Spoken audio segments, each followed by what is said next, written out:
예수님이 30살부터 3년간 사역을 하시게 되는데 그 예수님의 사역을 공생애라고 말합니다. 그런데 예수님은 그 3년간의 사역의 시간 동안 많은 고난을 겪게 됩니다. 사람들은 예수님이 하나님을 모독한다고 모함을 했습니다. 그리고 예수님이 갈릴리의 나사렛이라는 촌동네 출신인데 그 촌동네 출신이라고 무시를 하기도 했습니다. 심지어 예수님의 그 고향 사람들, 나사렛 사람들도 예수님을 인정을 하지 않고요, 예수님을 낭떠러지로 끌고 가서 거기서 밀어서 떨어뜨려 죽이려고 했다고 말씀을 합니다. 그리고 마침내 유대교 지도자들이 예수님을 십자가에 내어주기로 모의를 하게 됩니다. 그런데 이 고난은 시작에 불과했습니다. 예수님에게 마지막 일주일은 정말 상상할 수 없는 고난을 겪는 그런 시간이 됩니다. 예수님이 제자들과 마지막 만찬을 나누신 다음에 겟세마네 동산에서 잡히십니다. 그리고 밤을 새워가면서 대제사장들이 있던 공회하고 또 헤롯 왕 앞에 그리고 로마 총독이었던 빌라도 앞에 끌려다니면서 밤이 새도록 신문을 받게 됩니다. 그 당시에 사형을 선고하고 집행할 수 있는 권한은 로마 총독에게 있었습니다. 빌라도가 예수님을 신문하지만 어떤 죄도 찾을 수가 없었는데 사람들이 예수님을 십자가에 내어주라고 외치니까 밀란이 일어날 것 같아서 결국 예수님을 십자가에 내어주게 되었다고 성경은 말씀을 합니다. 오늘 성경 앞에 보면 그런 말씀이 나오는데 예수님에게 십자가형이 선고가 되니까 로마 군인들이 브라이도리온이라고 하는 로마 총독의 관저입니다. 거기에 있는 뜰로 예수님을 끌고 갑니다. 그때 빌라도가 예수님을 채찍으로 때릴 것을 명령을 합니다. 그 당시 채찍은 9개 정도 가닥으로 되어 있는데 그 끝에는 유리 조각이나 납 조각이나 또는 동물의 날카로운 뼈가 달려 있습니다. 그래서 그 채찍을 한번 맞으면 온몸이 뜯겨져 나가는 아픔을 경험을 합니다. 아마도 예수님은 39대를 맞지 않았을까라고 생각을 합니다. 왜냐하면 구약의 율법을 보면 40대 이상을 치지 못하게 되어 있는데 아마도 예수님은 39대를 맞았을 텐데 맞을 때마다 살점이 뜯겨져 나가는데 온몸이 찢어지고 상처가 나고 피가 흘리는 그런 고통을 당하셨다는 말씀입니다. 그리고 로마 병사들이 예수님을 조롱을 합니다. 어떻게 조롱을 하는가? 17절부터 19절인데 제가 봉독해 드립니다. 예수에게 자색 옷을 입히고 가시관을 엮어 씌우고 격려하여 이르되 유대인의 왕이여 평안할지어다 하고 갈대로 그의 머리를 치며 침을 뱉으며 꿇어 절하더라. 예수님에게 자색 옷을 입혔다고 말씀을 합니다. 그런데 마태복음을 보시면 홍포를 입혔다 그렇게 말씀을 합니다. 그 홍자가 붉은 홍자니까 붉은 옷을 입혔다 그런 말씀인데 그러나 이 자색 옷이나 붉은 옷은 같은 옷을 말합니다. 워낙 옷이 고급스럽게 만들어져서 빛이나 방향에 따라서 어떤 때는 자색처럼 보이고 어떤 때는 붉은색으로 보인 옷입니다. 그런데 그 옷을 누가 입었냐면 왕이 입었고요. 그리고 총독 빌라도도 그 옷을 입었습니다. 그런데 여기 로마 병사들이 예수님에게 왕이 입었던 옷을 입힙니다. 왜 그랬는가? 그것은 예수님을 조롱하려고 하는 것입니다. 왜냐하면 예수님이 저 십자가 달려 죽으시는데 예수님의 제목이 무엇입니까? 예수님의 제목은 자신이 유대인의 왕이라고 한 것입니다. 그게 예수님의 제목입니다. 빌라도가 예수님에게 내가 유대인의 왕이냐? 그렇게 묻습니다. 예수님은 내 말이 맞다고 대답을 하십니다. 그리고 예수님에게 사형이 언도되고 십자가에 달리시게 되는데, 그때 십자가 위에는 제목을 쓰도록 되어 있습니다. 거기 뭐라고 써 있냐면 나사렛 예수 유대인의 왕이다, 그렇게 써 있습니다. 예수님의 제목이 뭐냐면 자기가 유대인의 왕이라고 한 것이다, 그것이 제목이 됩니다. 그런데 유대인에게 있어서 그 당시에 유대인의 왕이라는 것은 무엇을 의미하냐면 세상을 구원할 메시아라는 의미가 있습니다. 다윗 왕조를 다시 세우는 세상을 구원한 메시아라는 의미가 있습니다. 그런데 유대인들은 예수님을 유대인의 왕으로 인정할 수가 없었던 것입니다. 로마 사람들의 입장에서 보면 지금 로마가 유대를 지배하는데 새로운 왕이 나타났다는 얘기는 어떤 얘기가 됩니까? 로마를 물리치고 새로운 나라를 세운다, 그런 얘기가 되지 않습니까? 그러니까 로마 사람들에게 있어서 유대인의 왕은 인정할 수가 없는 것입니다.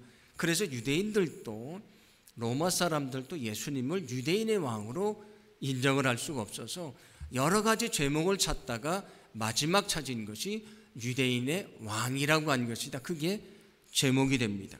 그래서 여기 로마 병사들은 예수님에게 왕이 입었던 옷을 입혀놓고 내가 유대인의 왕이라며 라고 하면서 조롱을 하는 그런 말씀이 됩니다.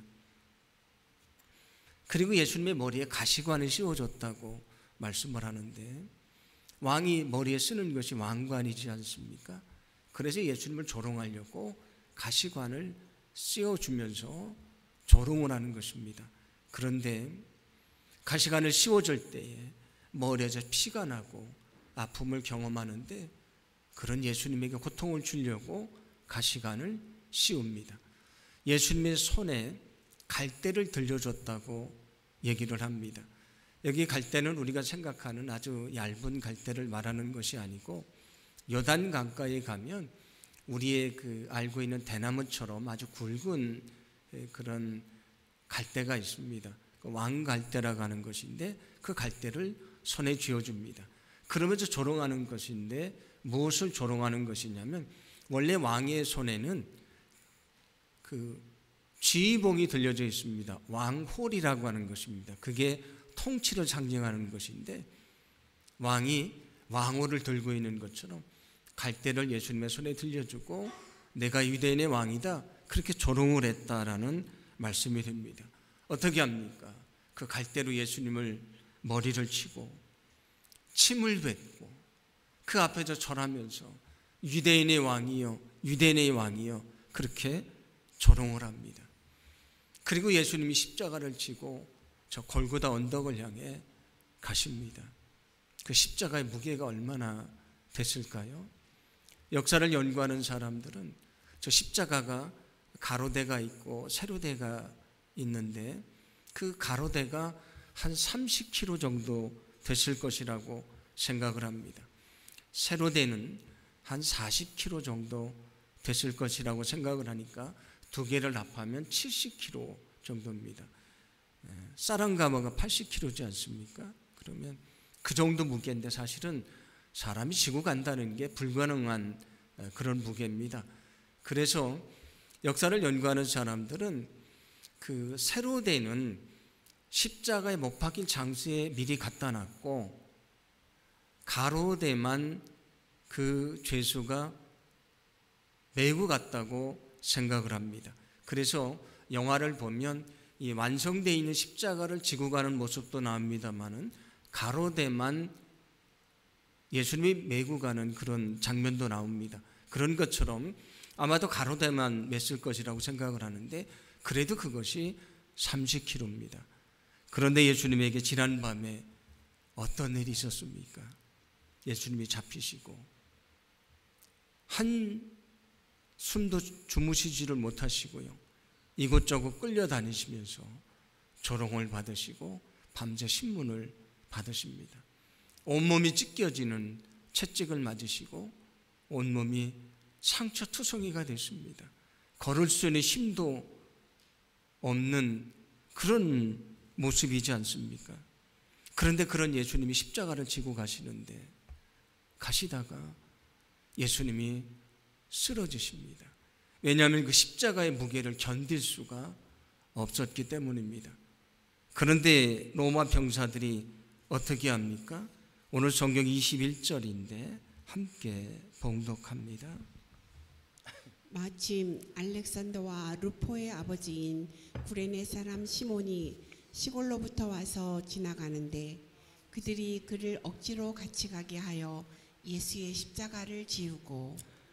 아멘. 예수님이 그 십자가의 무게를 견디지 못해서 쓰러졌는데 사람들이 구레네 시몬에게 대신 십자가를 지고 가게 했다고 말씀을 합니다.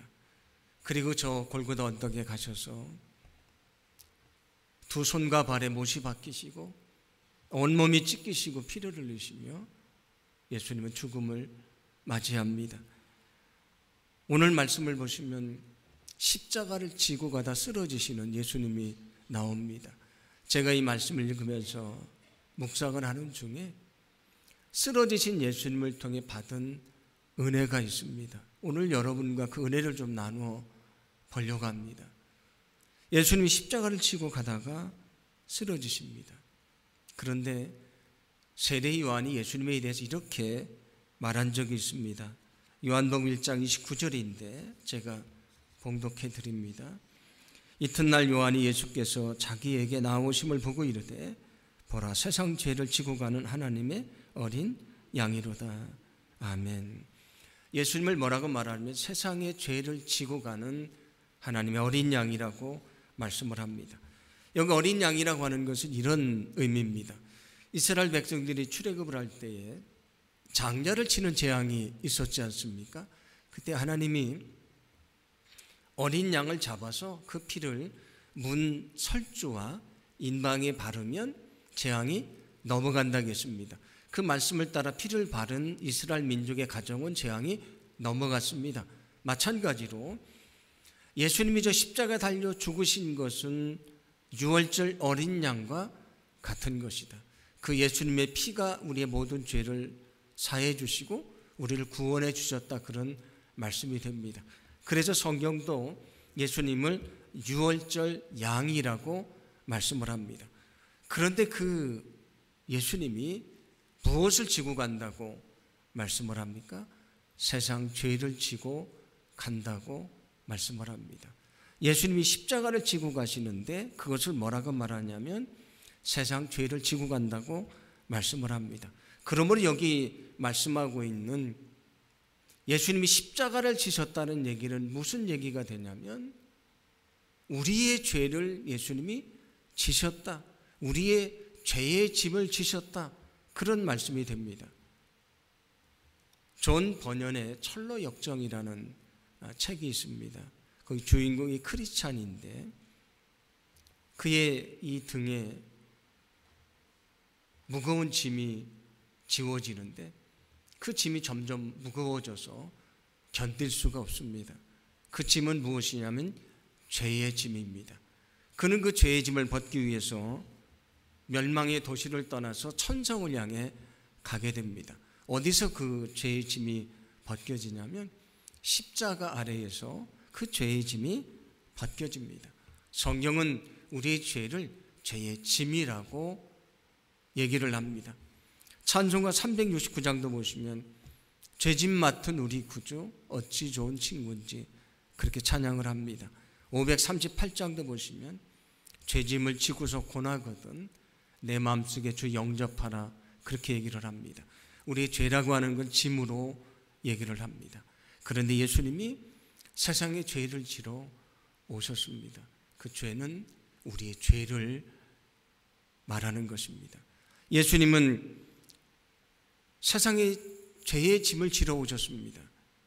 어떻게 지러 오셨습니까? 저 십자가를 통해 죄의 짐을 지러 오셨습니다. 그러므로 예수님이 지셨던 저 십자가는 무엇인가? 저와 여러분의 죄의 짐을 말하는 것입니다. 그런데 그 예수님이 그 죄의 짐을 지셨다가 쓰러지십니다. 그 죄의 짐을 지고 예수님이 쓰러지십니다. 예수님이 지신 저 십자가는 우리의 죄의 짐인데 예수님은 죄의 짐을 지고 쓰러지십니다. 오늘 말씀을 통해 깨닫게 된 것이 있습니다. 우리의 죄악의 짐이 얼마나 무거운가. 예수님이 십자가를 지고 쓰러지실 만큼 우리의 죄는 그렇게 무거운 것입니다. 여러분, 우리의 죄의 무게는 예수님이 쓰러지실 정도로 무겁다는 것을 여러분 기억하시기를 바랍니다. 예수님은 그 죄의 짐을 지신 것입니다. 성경은 분명히 우리에게 말씀을 합니다. 세상에 의인은 없나니 하나도 없다. 만약에 너희가 죄가 없다고 말하면 죄가 있다고 말하는 하나님을 거짓말장이로 만드는 것이다. 누구나 다 죄의 짐을 가지고 이 땅에 태어나서 그 죄의 짐을 지고 살아갑니다. 그런데 우리는 얼마나 그 죄의 짐을 느끼고 있는가? 우리는 그 죄의 짐 때문에 얼마나 가슴 아파하며 가슴을 찢으며 우리는 통곡하며 주님 앞에 엎드렸던 것인가? 여러분, 우리의 죄악의 짐은 예수님을 쓰러뜨릴 만큼 무겁다는 것을 결코 잊지 않기를 원합니다. 어느 성도님이 목사님에게 얘기를 합니다. 목사님이 지난번 설교하실 때 죄악의 짐을 벗어버리라고 말씀을 하셨는데 저는 전혀 죄의 무게를 느끼지 못합니다. 죄의 짐을 벗으라 그랬는데 죄의 무게를 느끼지 못합니다. 그렇게 얘기를 했습니다. 그런데 그때 목사님이 뭐라고 말씀하시냐면 죽은 사람이 누워있는데 아무리 무거운 짐을 올려놔도 그 죽은 사람은 그 무게를 느끼지 못합니다.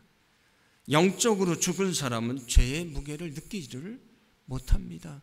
그렇게 얘기를 합니다. 여러분, 우리가 영적으로 죽어 있으면 죄의 무게를 모르는 것입니다. 그러나 우리가 정말 영적으로 깨어 있다면 어떻습니까? 우리가 얼마나 철저하게 죄인인지를 알게 됩니다. 그 죄 때문에 눈물 흘리게 돼 있고요. 죄 때문에 엎드려 통곡하게 돼 있습니다. 날마다 찾아오는 죄의 유혹을 이기려고 늘 깨어서 기도하지 않을 수 없는 것입니다. 여러분, 우리가 사순절기를 보내고 있습니다. 우리의 죄악의 무게가 얼마나 무거운지를 여러분 알기를 간절히 소망합니다. 예수님을 넘어뜨릴 만큼 무거운 것입니다. 이 사순절기에 우리의 죄를 깨닫고 정말 진실하게 엎드려서 우리의 죄를 회개하고 우리의 죄악의 짐을 벗겨주시고 우리에게 진정한 자유를 주시는 주님의 은혜를 경험하는 축복의 시간이 되기를 간절히 소망합니다. 예수님을 따르는 제자도에 대한 말씀을 들려주신 적이 있는데 누가복음 9장 23절입니다. 함께 봉독합니다. 또 우리에게 이르시되 아무든지 나를 따라오려거든 자기를 부인하고 날마다 제 십자가를 지고 나를 따를 것이니라. 아멘. 나를 따라오려면 자기를 부인하라고 말씀을 합니다. 자기를 부인한다는 것은 제가 여러 번 말씀드렸습니다. 우리의 생각을, 우리의 욕심을 내려놓는다는 것을 말한다. 그리고 십자가를 진다는 것은 우리가 인내하며 사명의 길을 가는 것이다. 그 길이 힘들고 어렵지만 포기하지 않고 그 길을 가는 것이라고 말씀을 드렸습니다. 예수님이 십자가를 지고 가시다가 쓰러지십니다. 왜냐하면 십자가를 지고 가는 것이 그렇게 어려운 것이기 때문입니다. 예수님도 십자가를 지고 가다가 쓰러지셨는데 우리가 십자가를 지고 예수님을 따르는 길이 어찌 쉬운 길이겠습니까? 예수님도 십자가를 지고 가다가 쓰러지셨으니 아마 우리는 더 많이 쓰러질 수 있습니다. 오늘 말씀을 통해 깨닫게 된 것이 있습니다. 주님이 나에게 내 자신을 부인하고 십자가를 지고 나를 따르라고 하셨는데 십자가를 지고 온전히 주님을 따르는 것은 쉽지 않다는 것입니다. 여러분, 십자가를 지고 주님을 온전히 따르는 것이 쉽지 않다는 것을 여러분 기억하시기를 바랍니다. 십자가의 길이 쉽지 않습니다. 그러나 우리는 그 길을 가야 됩니다. 왜냐하면 예수님이 나를 위해 그 길을 가셨기 때문이고요. 내게 그 길을 가라고 말씀하셨기 때문입니다. 예수님도 십자가를 지고 가다 쓰러지셨지만 그 길을 포기하지 않으셨습니다. 그렇다면 우리도 그 길을 포기하지 말아야 되는 것입니다. 그 길을 가다가 때로 지칠 때도 있고 연약해질 때도 있고 눈물 흘릴 때도 있고 좌절할 때도 있지만 우리는 그 길을 포기하지 말아야 됩니다. 왜냐하면 주님이 가신 길이고 내게 명령하신 길이기 때문입니다. 이번 사순절기를 보내면서 내게 어떤 어려움이 찾아와도 결코 내게 주어진 사명의 길을 포기하지 않겠다. 나도 예수님처럼 인내하며 그 길을 가겠다고 결심하는 그런 귀한 시간이 되기를 간절히 소망합니다. 우리가 능히 그 길을 갈 수 있도록 우리를 축복해 주실 줄로 믿습니다. 예수님이 십자가를 지고 가다 쓰러지시니까 대신 십자가를 지고 간 사람이 있다고 말씀을 합니다. 구레네 사람 시몬이라고 말씀을 합니다. 오늘 21절 보시면 알렉산더와 루포의 아버지인 구레네 사람 시몬이다, 그렇게 얘기를 합니다. 구레네가 어디냐면 지금도 북아프리카에 가면 리비아라고 하는 나라가 있습니다. 그 나라의 수도가 트리폴리인데 바로 그 트리폴리를 말하는 것입니다. 그것의 옛날 이름이 구레네입니다. 그러니까 이 시몬이라고 하는 사람은 멀리 살던 사람인데 흩어져 있던 유대인, 흔히 디아스포라 유대인이라고 말하는데 디아스포라 유대인이었는데 유월절을 지키려고 예루살렘에 왔습니다. 그 여러 가지 소동이 있으니까 그 길을 따라 나서게 됐는데 예수님이 지쳐서 쓰러지시니까 자기에게 십자가를 대신 지고 가라고 했습니다. 자기가 전혀 예상하지 않았던 일이 일어나게 됐습니다. 누가 십자가를 지고 가기를 즐거워하겠습니까? 왜냐하면 십자가는 죄수가 지고 가는 것인데 누가 그것을 즐거워하겠습니까? 아마 이 구레네 시몬은 오늘 내 인생에 있어서 가장 불행한 날이라고 생각을 했을 것입니다. 어쩌면 내게 너무 저주스러운 날이라고 생각할 수도 있었을 것입니다. 그런데 그가 할 수 없지만 예수님을 대신해서 십자가를 지고 골고다 언덕을 향해 가게 됩니다. 그런데 로마서 16장을 보시면 바울이 마지막에 로마 교인들한테 인사를 나누는데 거기 아주 놀라운 말씀이 나옵니다. 로마서 16장 13절인데 제가 봉독해 드립니다. 주 안에서 택하심을 입은 루포와 그의 어머니에게 문안하라. 그의 어머니는 곧 내 어머니니라. 아멘. 여기 보시면 루포와 그의 어머니에게 문안하라 말씀을 합니다.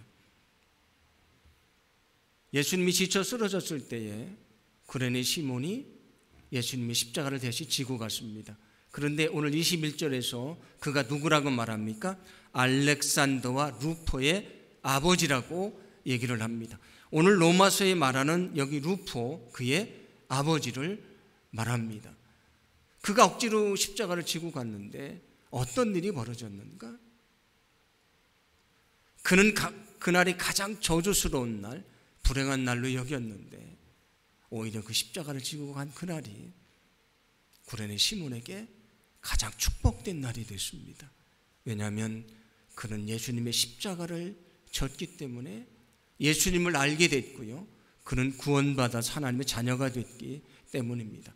그것만이 아니고 여기 알렉산더와 루프라고 하는 사람이 성경에 이름이 나오지 않습니까? 그럴 정도로 그의 두 아들은 초대교회의 신실한 일꾼이 된 것입니다. 그의 아내인 여기 구레네 시몬의 아내, 그는 어떻습니까? 바울이 지금 말하는데 뭐라고 말합니까? 루포의 어머니에게 문안해라. 그는 나의 어머니다. 바울이 이곳저곳 다니면서 사역을 하는데 그 구레네 시몬의 아내가 되는 그 사람은요, 바울을 자기의 친아들처럼 돌봐주며 사역을 도왔던 사람이다, 그런 얘기입니다. 그는 그날 불행한 날이라고 생각했지만 억지로 예수님의 십자가를 졌지만 이런 놀라운 축복을 얻게 됐습니다. 오늘 예수님이 쓰러지시고 그리고 구레네 시몬이 십자가를 지고 간 것을 통해 또 하나 깨달은 것이 있습니다. 십자가를 지고 가는 것도 쉽지 않지만 그러나 그 길을 간 자에게 주시는 놀라운 축복이 있다는 것입니다. 여러분, 십자가를 지고 주님을 따른 자에게 하나님의 축복이 있다는 것을 믿으시기를 바랍니다. 오늘 성경에 나오는 구레네 시몬은 그 축복을 얻은 사람이 됩니다. 그런데 구레네 시몬은 어땠습니까? 즐겁게 십자가를 졌습니까? 아닙니다. 그는 억지로 십자가를 졌습니다. 어쩔 수 없이 십자가를 졌습니다. 그런데 그에게 주어진 축복은 놀라운 것입니다. 그런데 만약에 우리가 정말 즐겁게 십자가의 길을 갈 수 있다면 찬송가 458장처럼 참 기쁜 마음으로 십자가를 지고 주님을 따라 갈 수 있다면 그때 주어지는 축복은 얼마나 큰 것이겠습니까? 때로 우리가 주의 사명을 위해 헌신하다가 오늘 성경에 나오는 구레네 시몬처럼 내가 억지로 주님의 일을 감당해야 되는 일들도 경험하게 됩니다. 그래서 마음이 놓이지 않을 때도 있습니다. 편치 않을 때도 있습니다. 그러나 그럼에도 불구하고 우리가 주님의 뜻이기에 믿음으로 인내하며 여러분 그 길을 가기를 간절히 소망합니다. 그때 주어지는 놀라운 축복이 우리에게 있게 될 것이고 그때 우리에게 주어지는 하나님의 영광이 넘치게 될 줄로 믿습니다. 주님을 따르는 길은 쉽지 않다고 말씀을 드렸습니다. 그러나 그 길을 가는 자에게 주어진 축복은 놀라운 것입니다. 예수님이 십자가를 지고 가서 십자가 달려 죽으십니다. 그런데 죽음이 끝이 아닙니다. 예수님은 다시 살아나셨습니다. 그게 십자가를 지고 간 자에게 주신 축복입니다. 우리도 믿음으로 그 길을 갈 때에 주님이 예비하신 놀라운 주의 축복을 얻게 될 줄로 믿습니다. 온몸에 상처를 입으시고 예수님이 십자가를 지고 가다가 쓰러지십니다. 너무나 힘들고 고통스러운 것이었지만 예수님은 그 길을 인내하며 가십니다. 그리고 마침내 우리의 죄악의 짐을 벗겨주시고 우리를 자유롭게 해 주셨습니다. 여러분, 그 은혜를 저와 여러분이 기억하기를 간절히 소망합니다. 예수님이 묵묵히 그 길을 가셨던 것처럼 저와 여러분도 어떤 상황이 찾아와도 흔들리지 않고 끝까지 그 믿음의 길, 그 사명의 길을 갈 수 있기를 소망합니다. 그 가운데 주어지는 놀라운 영광과 축복이 저와 여러분의 삶 속에 있게 될 줄로 믿습니다.